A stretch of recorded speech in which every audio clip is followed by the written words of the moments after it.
여성을 성폭행하고 성관계 영상을 몰래 찍어서 유포한 혐의로 재판에 넘겨진 가수 정준영 씨와 최종훈 씨 조금 전 1심 선고가 있었는데 각각 징역 6년과 5년을 선고받았습니다. 자, 대구에서도 비슷한 사건이 있었습니다. 이 피의자는 월 수천만 원을 넘게 버는 유명 강사였는데요. 이 강사가 활동한 대구 수성구 지역 학부모 온라인 카페에서는 어디 학원이냐, 또 강사는 누구냐 이런 걸 묻는 글이 이어지고 있습니다. 자, A씨, 과학고와 명문대 석사 출신이었습니다. 과거 공중파 방송에 출연을 해서 원주율을 3,500짜리까지 외워서 화제가 되기도 했던 인물이어서 더 충격을 주고 있는데요. 이 평상시 월 4천 그리고 방학 때는 월 7천만 원까지 번 것으로 전해졌는데 혼자 아파트를 얻어서 외제차를 몰고 다니면서 다수의 여성을 만났고 차 안이나 집, 호텔 등에 카메라를 설치해서 몰래 성관계 영상을 찍은 겁니다. 네, 범행은 자신의 집에 한 여성을 두고 출근을 하면서 꼬리가 잡혔습니다. A씨 PC를 켰다가 저장한 동영상을 본 건데 지난 2013년부터 지난 2월까지 900GB 분량, 그러니까 2시간 분량 일반 화질 영화 하나를 2GB 정도로 본다면 영화 450편을 담을 수 있는 양입니다.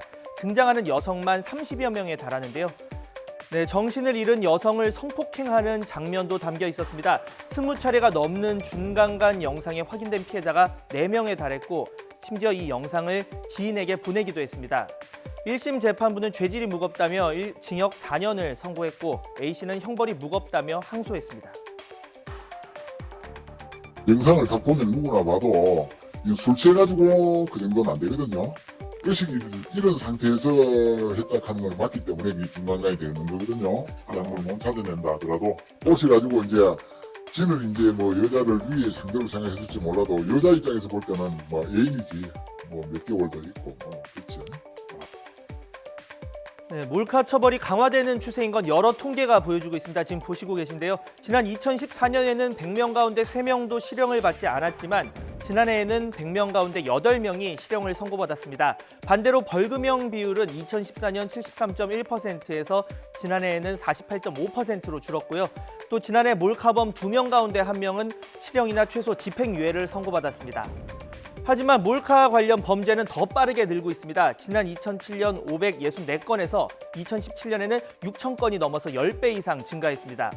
자, 문제는 상습범이 많다는 겁니다. 지난해 1월부터 올해 4월까지 이 몰카 관련 서울중앙지법 1심 유죄 판결을 분석해본 결과 54%는 5차례 이상이나 범행을 저질렀습니다.